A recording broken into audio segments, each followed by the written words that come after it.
오늘은 하남성의 역사 명주 장궁주에 대한 이야기를 좀 해보려고 합니다. 장궁주, 한자가 이렇게 되어 있죠. 장은 성시 장자입니다. 궁은 활을 나타내는 것이고요. 장시의 활이다, 이런 것은 상관이 없고요. 요 이름도 지명이자 사람 이름입니다. 술병에 보면은 여기에 동, 서, 남, 북 이렇게 되어 있어요. 이 글자는 왜 붙여 있느냐 하면은 이 술회사의 광고 카피 중에 동서남북 중에서도 좋은 술이 장궁주다, 이 말에서 따온 것입니다. 동서남북 중 호주 제 장궁이라 이렇게 되어 있어요. 동서남북 가운데서도 좋은 술이 장궁에서 나오고 있다, 이 뜻이겠죠. 뒤에는 또 이렇게 되어 있습니다. 시우 상이요, 흥우 한이요, 성우 금이다, 이렇게 되어 있어요. 시작은 상나라 때부터요, 흥했던 것은 한나라 때요, 번성하기는 바로 지금이라, 이렇게 되어 있어요. 장궁주, 하남성 명주라고 했습니다. 하남에서는 상당히 인지도가 높은 술이에요. 하남성이라고 하면은 한자 그대로 황하 남쪽에 있는 지역이다, 이렇게 되죠. 우리가 흔히 무협지 같은 것을 보면은 중원에 진출했다, 이렇게 할 때 이 중원이란 지역이 어디를 가리키느냐? 바로 그 중원의 센터가 하남성입니다. 거기에 대표적인 도시를 예를 들면은 바로 낙양이 있고 르양, 그 옆이 하남성의 성도인 정주가 있고 그 옆이 송나라의 수도였던 개봉, 카이펑이 이렇게 있습니다. 황하강 강변으로 역사 도시들이 차례차례 앉아 있는 셈입니다. 그 아래쪽이, 그 넓은 덜이 다 중원이 되겠습니다. 흔히 신화적 인물이라고 하는 삼항오제에서부터 중국의 문화가 시작됐다라고 하는데, 그 삼항오제가 활약하던 땅, 그것이 바로 또 중원이기도 합니다.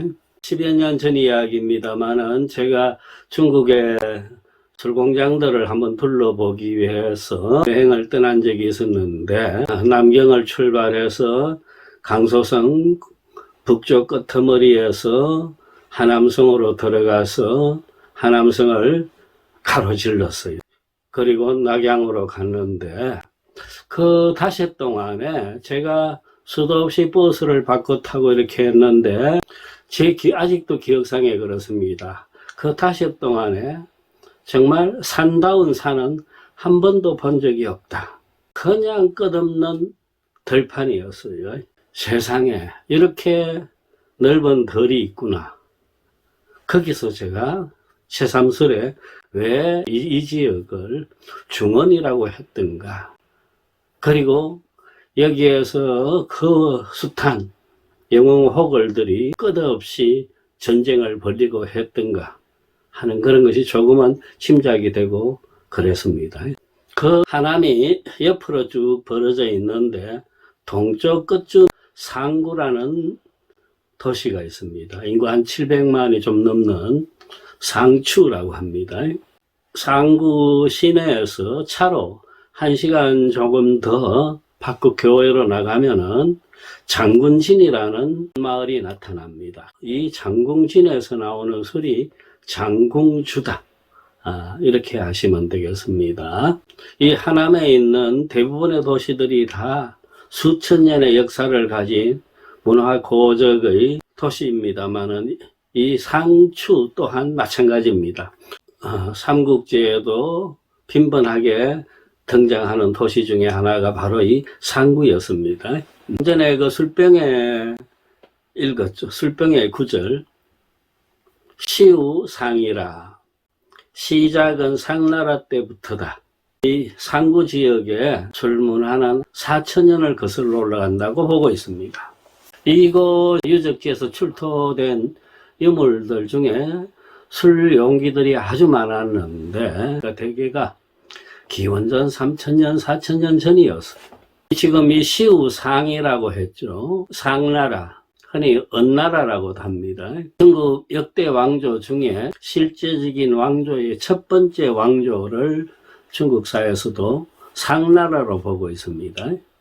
이 상나라가 존재했던 시기가 기원전 1600년에서 기원전 한 1000년 사이, 한 600년 가까이 됩니다.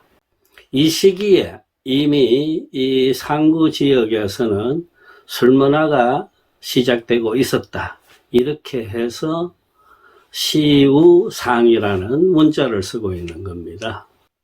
그리고 흥우한이라고 했죠. 이 한나라 시기에 왕성하게 술산업이 발전됐다라고 했는데 이 근처가 모두 다 중국 술의 명산지들입니다. 요 상구시에서 남쪽으로 조금 내려오면은 고정공주가 나오는 보저우시가 있고요. 그 옆에는 또 국가명주였던 송하양역이 나오는 노자의 고향 노급이 있고요. 서쪽으로 가면은 또 국가명주가 됐던 보풍주가 있는 보풍진이 나옵니다. 거기서 북쪽으로 조금만 더 올라가면은 낙양이죠. 중국 사주 혹은 사점주라고도 하는 그 술에 대한 소개 때 이야기를 드린 바가 있습니다.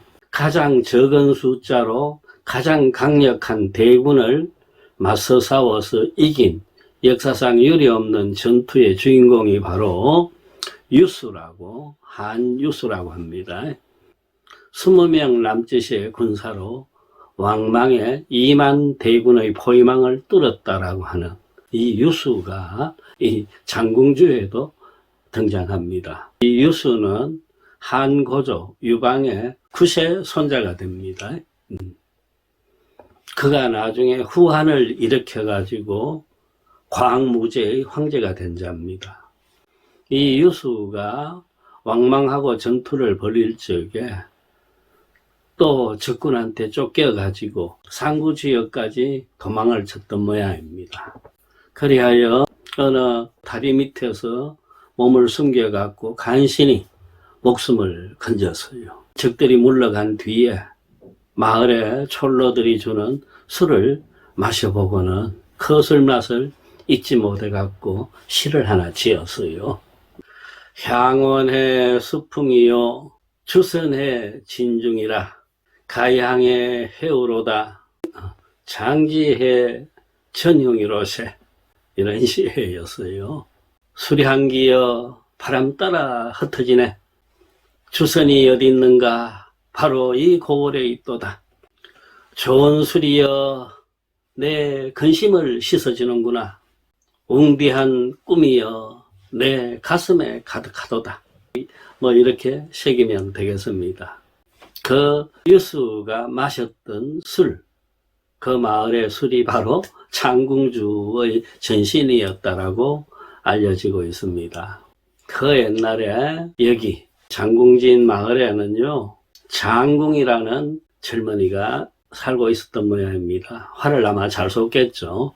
그가 군대에 끌려갔어요. 그 안악이 전장에 나간 남편이 그리워가지고 매일매일 기도를 올렸어요. 정한수를 떠놓고 뭐 이렇게 했겠죠. 그러면서 매일 아침 꼭 밥 한 공기를 담아가지고 남편과 같이 먹던 그 모습 그대로 상에 올려놓곤 했어요. 그런데 매일 밥 한 공기를 마련하는데 그걸 나중에 치울 방법을 몰랐어요. 그래서 자기의 정성을 담는 마음으로 그 공깃밥들을 큰 항아리에다가 하나씩 넣었어요. 마침내 전쟁이 끝나고 다행히 남편 장궁이 살아서 마을로 돌아왔어요. 부인이 남편에게 내가 얼마나 간절히 당신의 안전과 재회를 빌었는지 아느냐. 그 날마다 밥을 했던 것을 저기 큰 항아리에다 다 부어 담았다고 한번 보라고 이렇게 열었어요. 열었더니 밥이 다 사가가지고 물로 바뀌어져 있었죠. 감복을 한 장궁이 그걸 한 대접을 떠마셨어요. 그랬더니 갑자기 혼절해버렸어. 이틀을 취해서 잠자다가 일어났는데 얼굴에는 더욱 화사한 혈색이 돌고 온몸에서 기운이 솟구치고 그랬어요.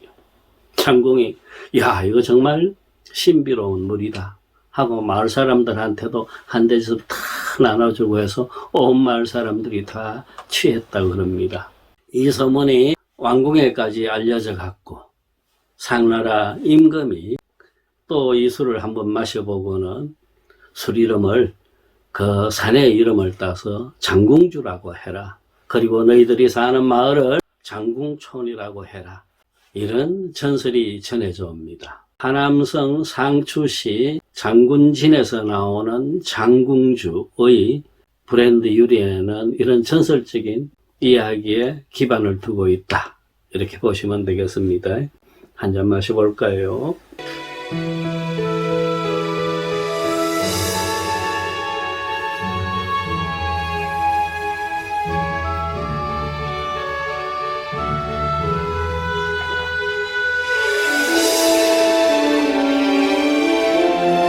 제가 예전에 낙양에서 이 술을 처음 마셔봤습니다.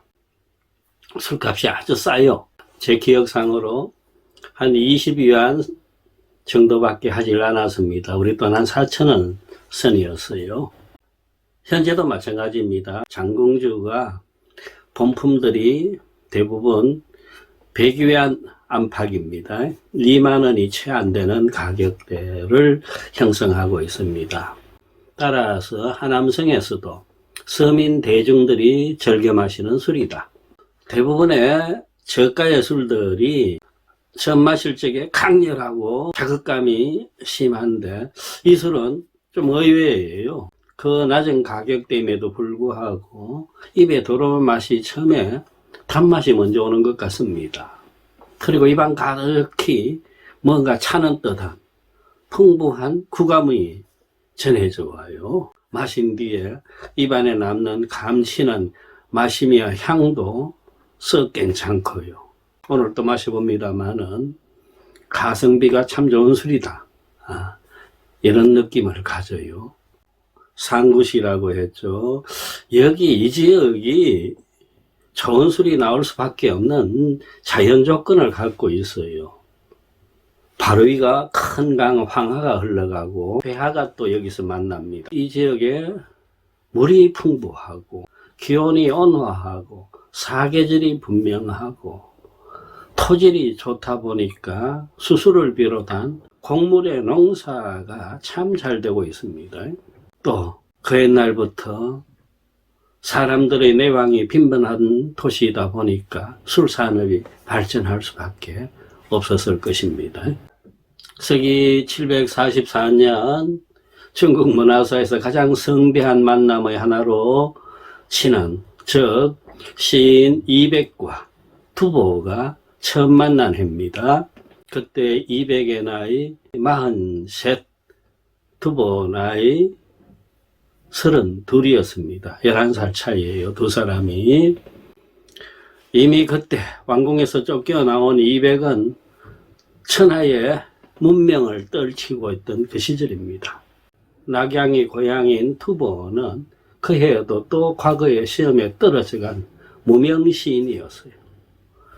그럼에도 불구하고 두보가 이백이 낙양에 왔다라는 소식을 듣고는 찾아가서 명함을 주고받고 하고 또 제가 쓴 시입니다 하고 보여줬더니 이백이 한눈에 이 젊은 친구가 대단한 시인임을 알고는 친구로 삼습니다. 하여 둘은 의기투합 여행을 떠나는데 그 중에 시인 고적도 있었습니다. 세 사람이었어요. 당나라 전기 시대를 대표하는 빼어난 시인 셋이서 함께 여행 왔던 자리가 바로 여기 상구시였습니다.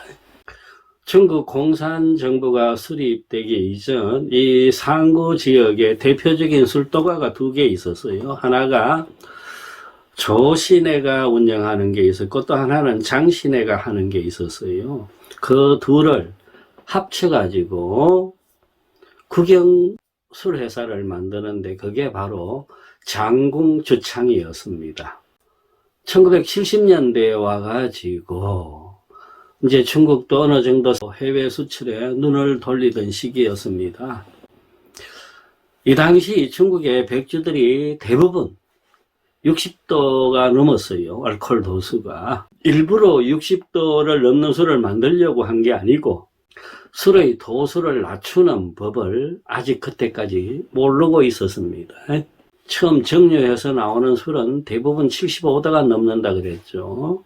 그 술을 이렇게 물을 타지 않고 희석을 시키지 않고 낮춰 나가는 그 기술이 있는데 당시까지만 하더라도 50도까지도 못 낮추고 있었다는 이야기입니다. 그런데 거기에 비해서 서양의 고도주들, 예를 들면 위스키 같은 술들이 다 40도를 겨우 넘죠.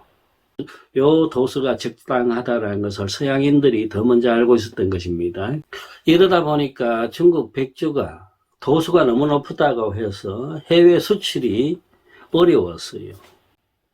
이 점을 간파하고 당시 총리였던 저원라이가 백주 업계에 대해서도 지시를 내립니다. 술의 도수를 낮추는 기술을 획득해 보라고요. 그래서 여러 회사들이 이것을 중요 프로젝트로 삼고 연구를 거듭했는데 40도 이하의 저도수를 가장 먼저 개발하고 발전시킨 회사가 바로 이 장궁주였습니다. 1975년에 장궁주는 여러 시행착오를 겪은 뒤에 마침내 38도 장궁주 개발에 성공했던 것입니다. 아까 말했듯이 물 타서 그냥 낮추는 건 아닙니다. 첫째는 도수를 낮췄지만은 절대 싱거워서는 안 된다라는 겁니다.